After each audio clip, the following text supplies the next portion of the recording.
We have in a studio, again, Jay King. He is a manager, producer, recording artist. We have Gayl Murphy. She is the Celebritizer. She is the coach to how to get the most out of the media. Now, I know one of your specialties is having something to say when you're on that red carpet or the journalist comes to interview you.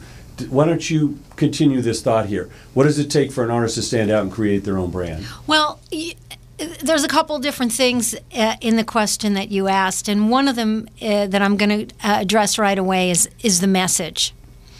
What is your message? Who are you? What are you selling? Why do I need it? What problem does it solve for me? And where can I get it? And then there's also, who am I singing to? Who am I selling to? Who is my target market, and who are they specifically? So that's the first thing that you really have to know, because then you have an actual place to take your product, take your record, take your song, take your music, and you'll be able to talk about it because the person you're talking to is buying what you're selling. And that's the single most important thing. You don't want to knock on 1,000 doors when you can knock on 3. I've heard it said, well, it only takes one yes. But you have to live through 9,000 no's, and that's not particularly the road that I want to take. So, when you sit around and you're sitting in your living room and you're watching this on your computer, you're really getting some, rock solid information, because really it's about cutting through that learning curve and cutting through that clutter. So you have this message, and you can tell it to your end user. You can tell it to your gatekeeper, and you can tell it to a media person on TV, radio, print, or online.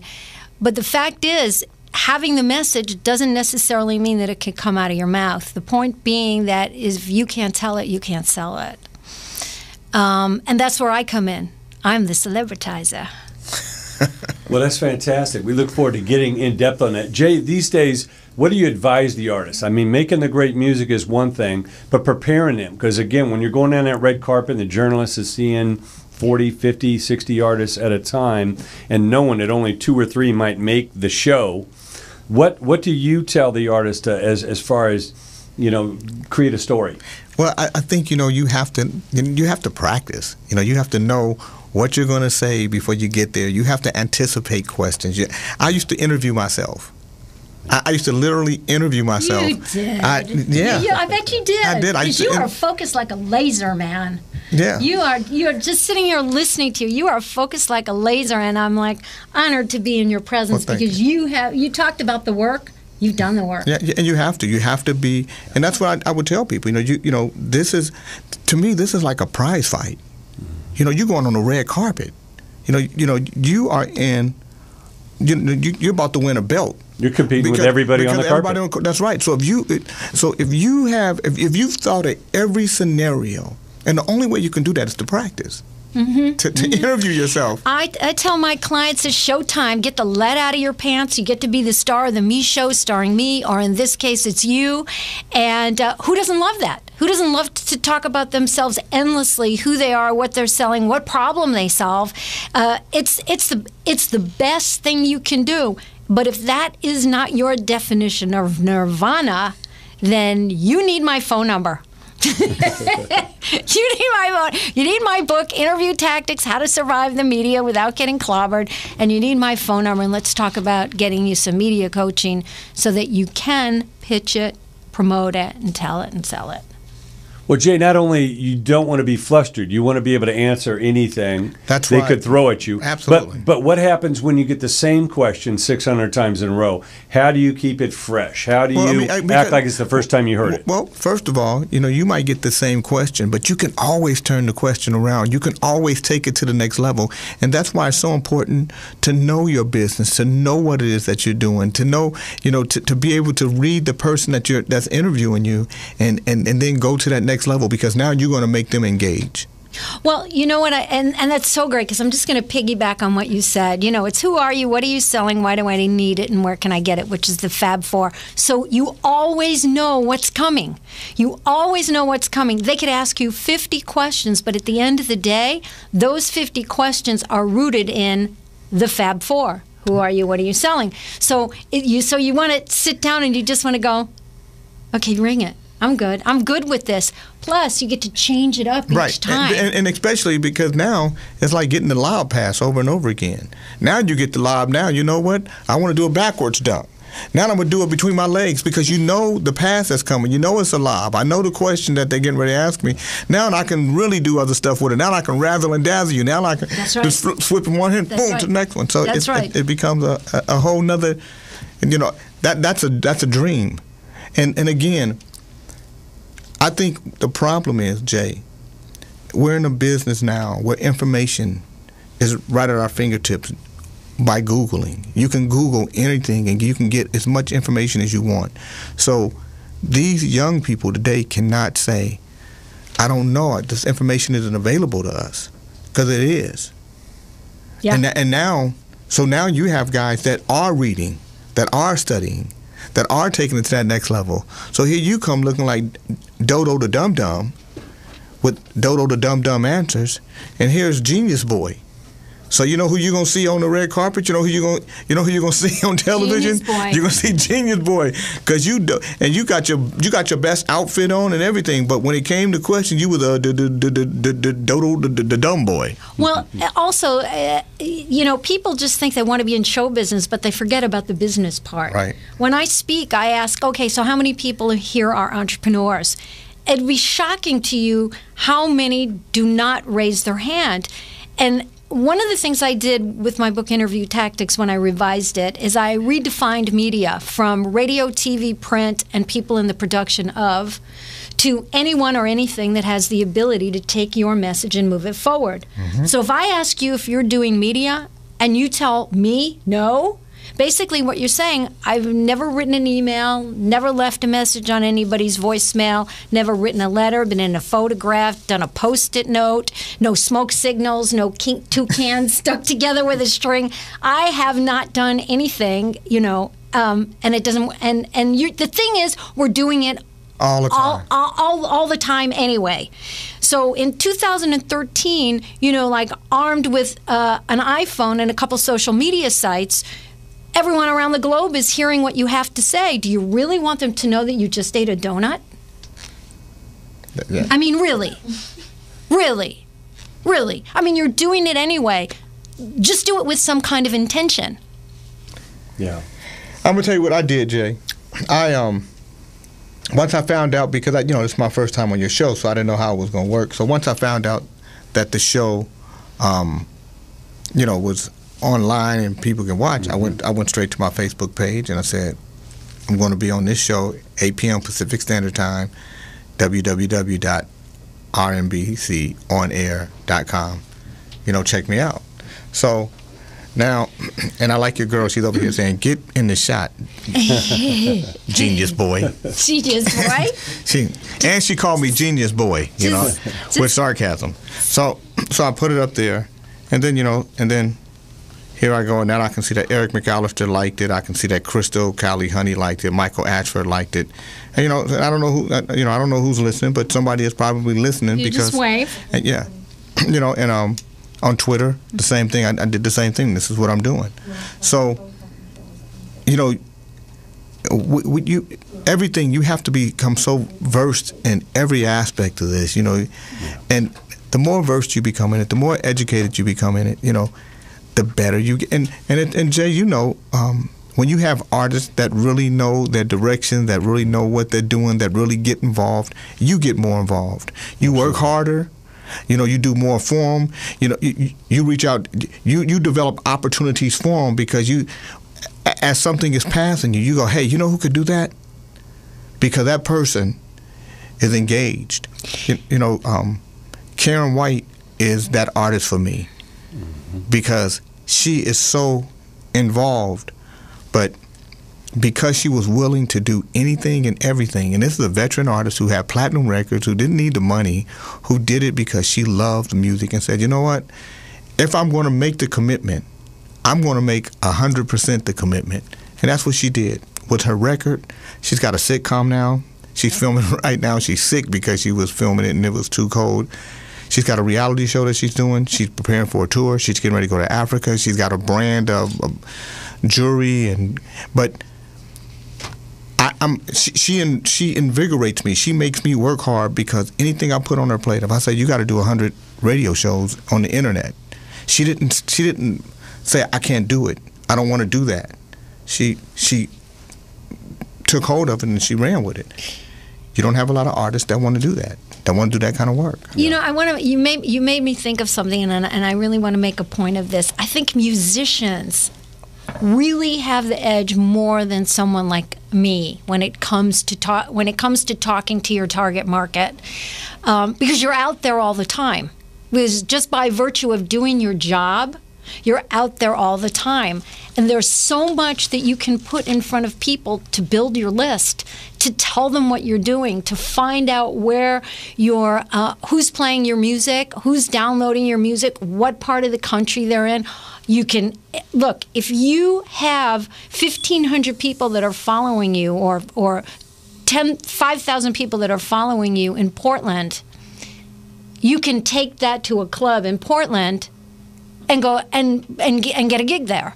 You can get email addresses. You can stay in front of your tribe, as they say, which is a lot more than I can do.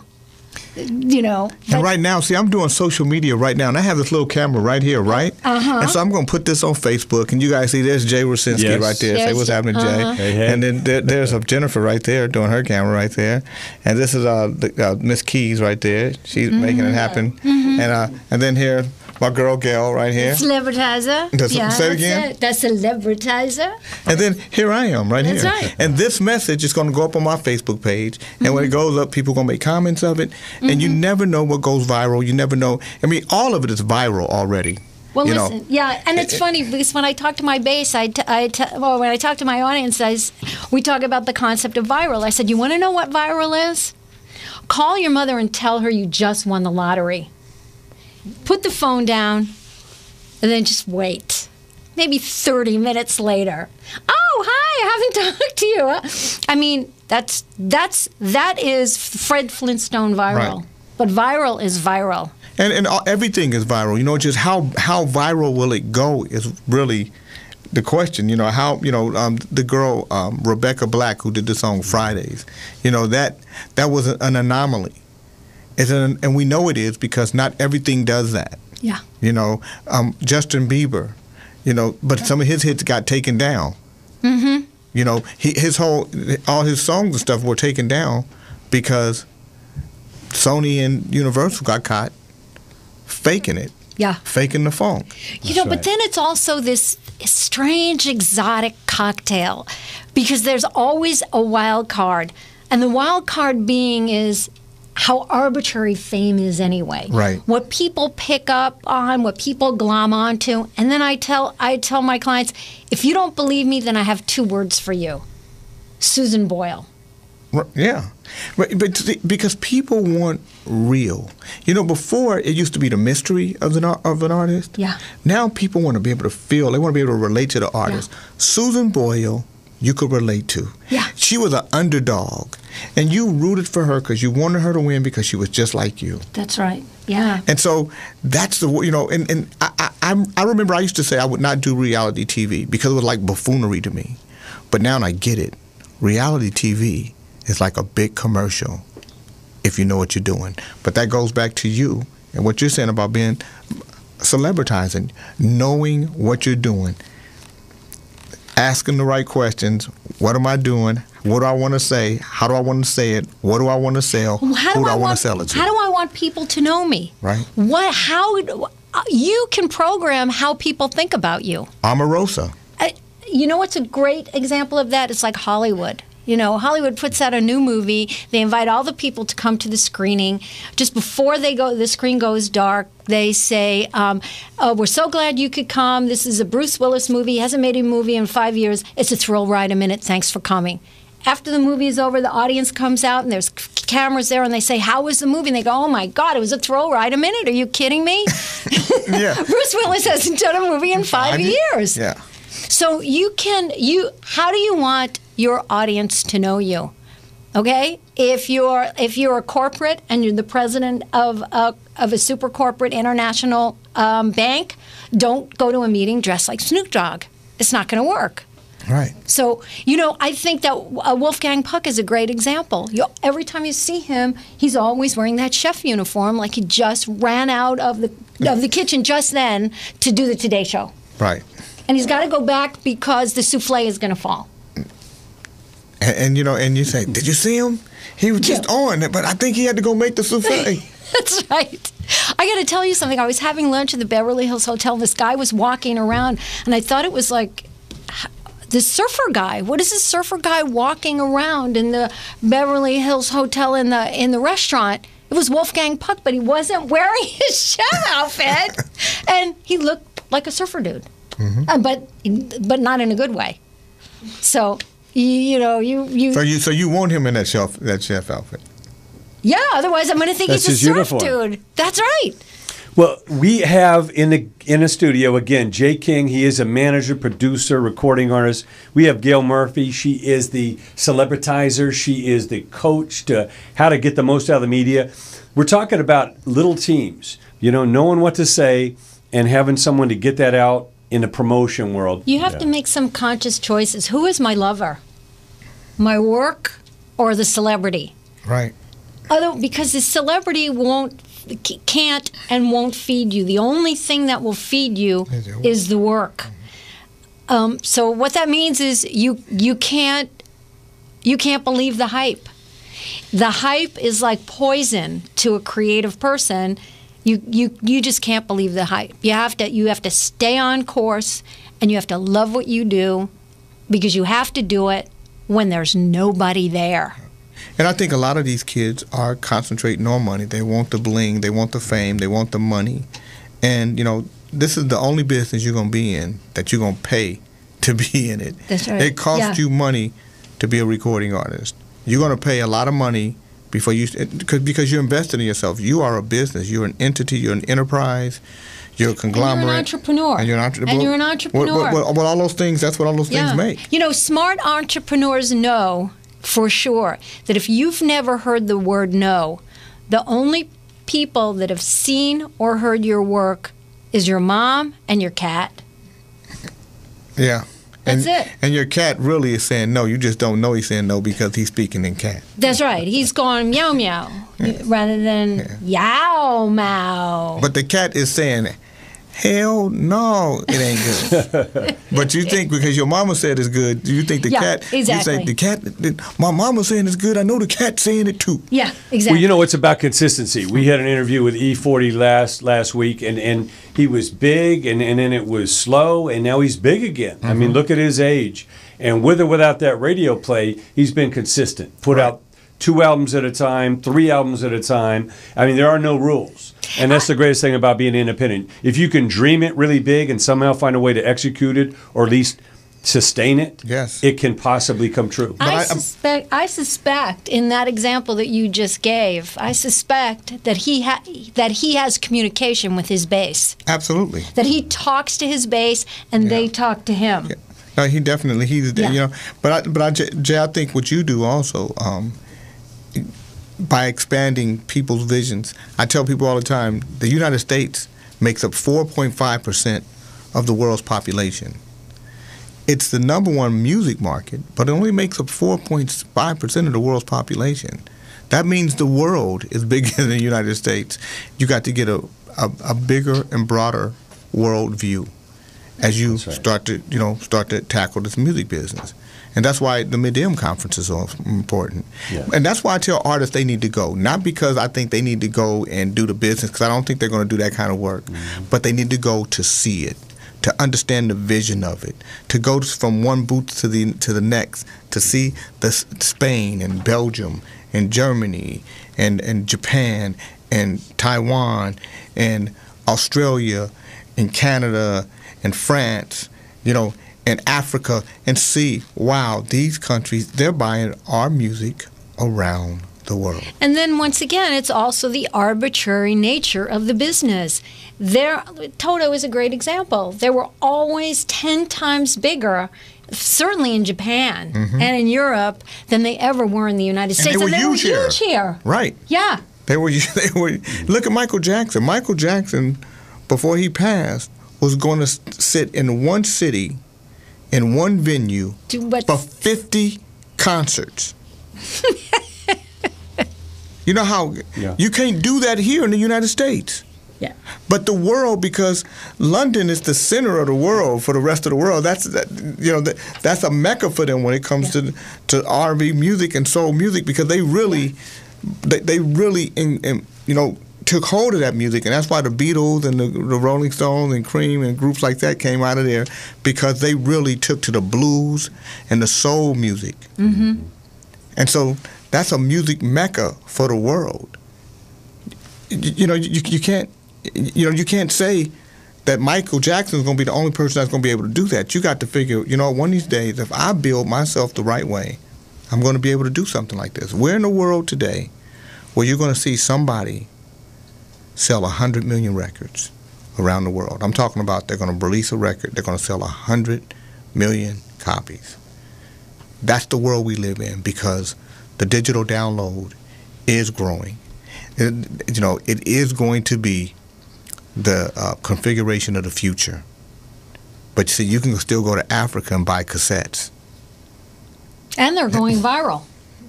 Yeah.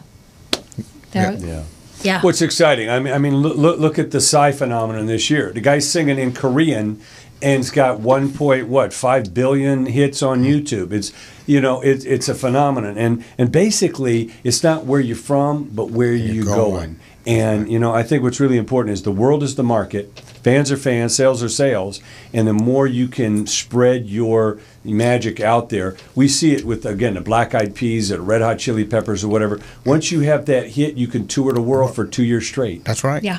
And you never get, and I think people don't recognize that the world is like our states.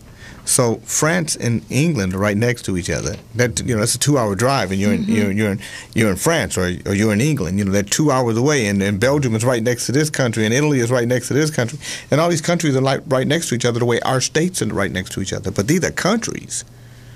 There's 313 million people in the United States. It's only 2 countries bigger than ours. China And India. Yeah. And then you got the United States. And then us.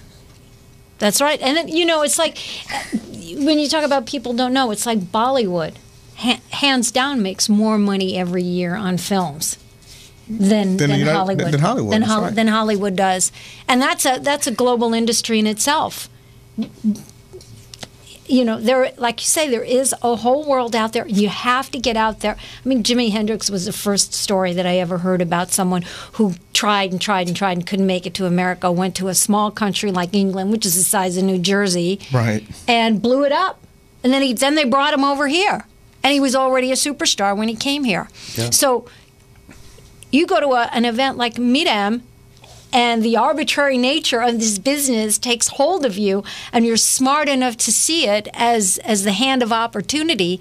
You could go somewhere and blow it out, and someone says, "Oh my gosh, there's this American guy who's doing this amazing music in Norway, of all things." Yeah. They have they have your download on a stick, and they have it in their pocket, and they give it to someone. Because it becomes exotic in Norway. It becomes exotic in Amsterdam, in the Netherlands.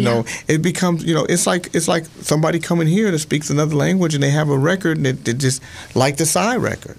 Yeah. And but I think the one thing that I will always go back to is, this is a business, and you have to do the work. It's a job, and you got to do the work, and you have to be consistent, and you have to be patient.